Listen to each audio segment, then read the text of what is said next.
Hate will either break you or build you. And today, you decide which one it will be. Let me speak to you directly. You will be misunderstood. You will be criticized. You will be judged by people who don't know your responsibility.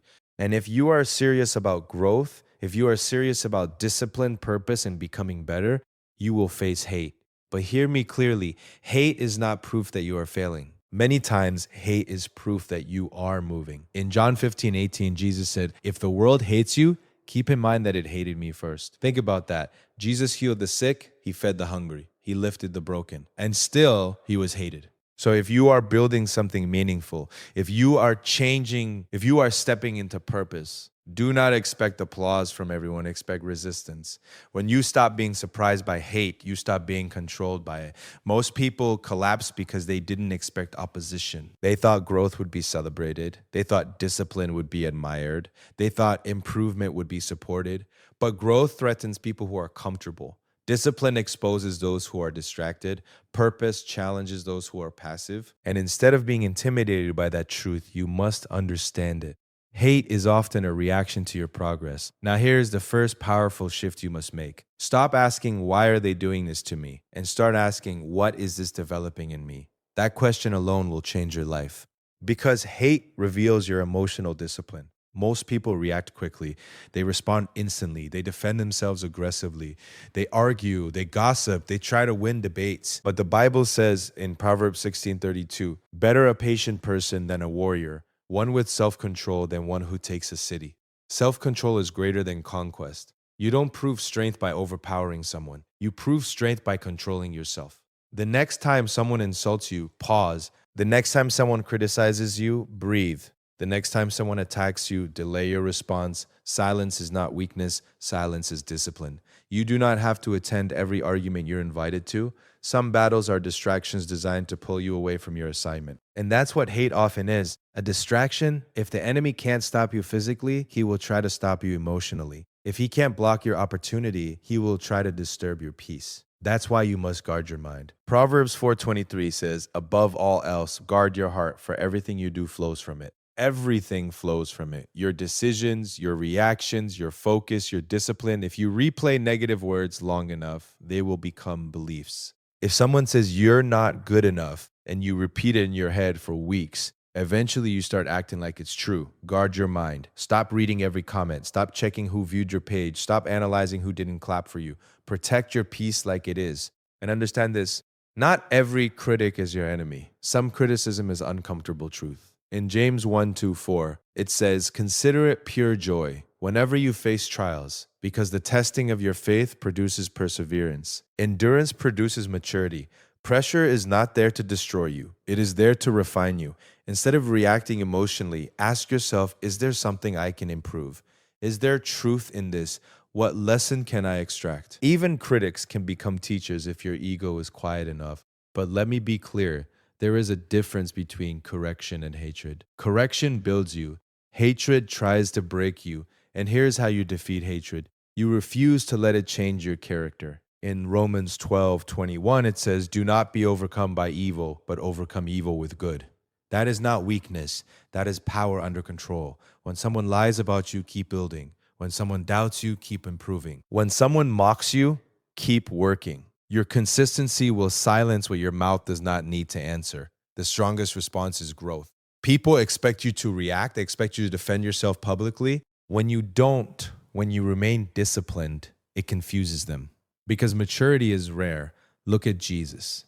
He was betrayed by someone close to him. He was falsely accused. He was publicly humiliated. And in Luke 23:34, while on the cross, he said, Father, forgive them, for they do not know what they are doing. That is strength at the highest level. Forgiveness is not saying what they did was acceptable. Forgiveness is saying you refuse to carry it. When you hold on to anger, you carry the weight. When you forgive, you free yourself. Some of you are exhausted not because of your workload, but because of the emotional weight you're carrying. Release it. Choose one person today that you've been holding anger toward. Pray for them, not because they deserve it, but because you deserve peace.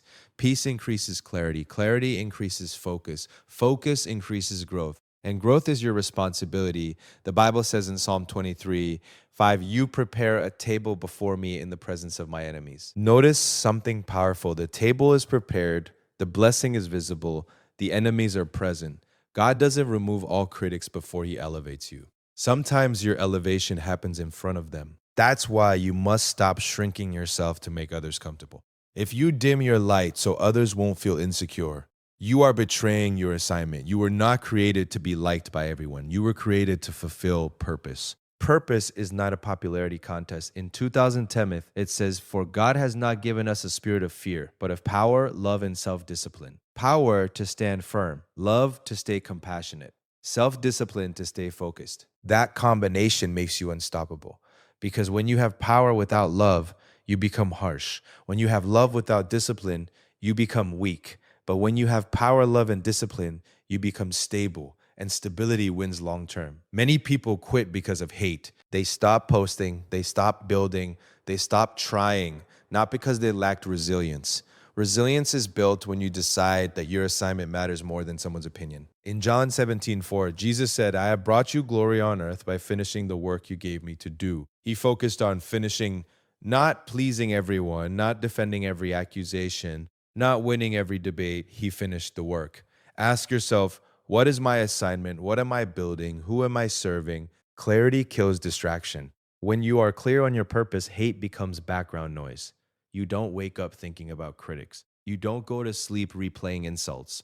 You go to sleep reviewing your discipline. The real victory is not proving people wrong.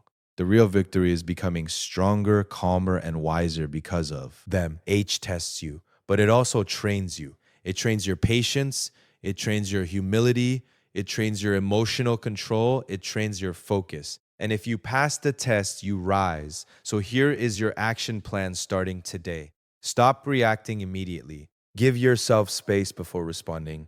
Replace revenge with improvement. Let your growth speak. Forgive quickly so bitterness doesn't slow you down. Guard your mind daily. Be selective with what you consume. Strengthen your discipline. Work even when no one claps. Adapt when necessary. Learn, adjust, keep moving. The next time someone criticizes you, do not collapse. The next time someone doubts you, do not shrink. The next time someone hates you, do not retaliate. Elevate. Let their doubt push you into deeper discipline. Let their criticism push you into sharper focus.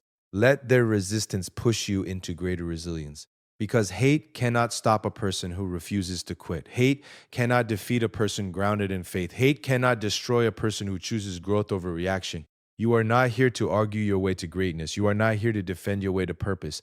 You are here to build. You are here to finish your assignment. Let them talk. You stay disciplined. You stay focused. You stay committed to improvement. And one day when they look back, they will not see someone who was broken by hate. They will see someone who was built by it. So rise up. Choose resilience over reaction. Choose discipline over drama. Choose purpose over popularity. Choose growth over grudges. Walk with strength. Forgive with power. Build with consistency. Adapt with wisdom. And starting today, do not let hate decide who you become. You decide. Now go build the life you were called to build.